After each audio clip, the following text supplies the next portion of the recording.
وارد کوچه عادل یزدی میشیم. البته یه کوچولو مونده. ببینید چه قهوه خوشگلی به دیواره.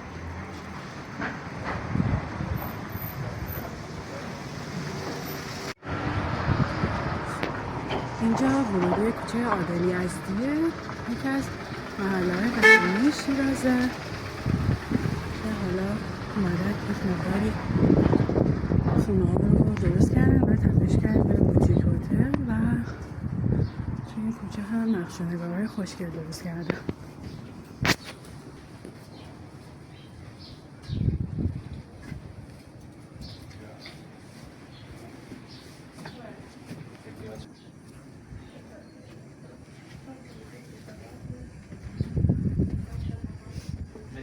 اینجا توی این کوچه وایسا.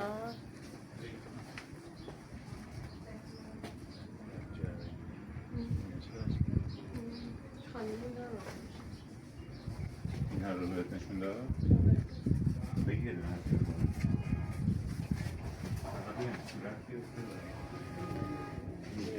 ببینید چقدر کوچه خوشگل و زیباییه، مثل کوچه قهرباشتیه. یک نفر بیشتر از داخل این کوچه نمیتونه عبور کنه.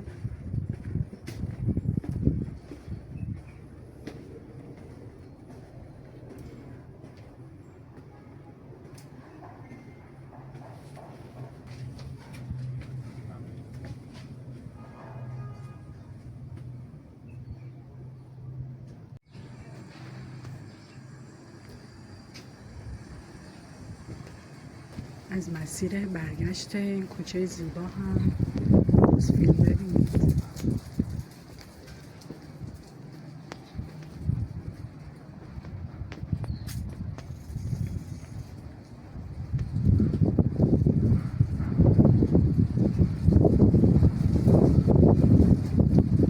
کوچه تبدیل شده به یکی از جاذبه‌های توریستی و عکاسی.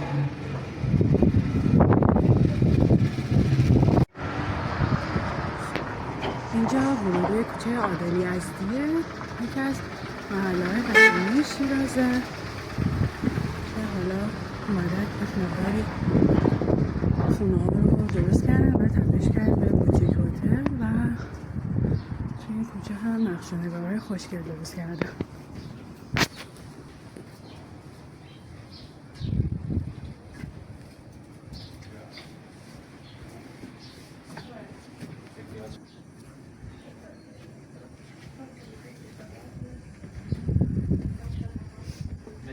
اینجا توی این کوچه وایسا.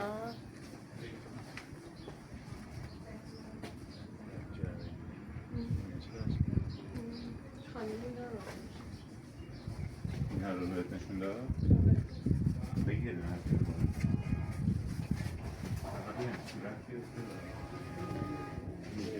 ببینید چقدر کوچه خوشگل و زیباییه، مثل کوچه قهرباشتیه. یک نفر بیشتر از داخل این کوچه نمیتونه عبور کنه.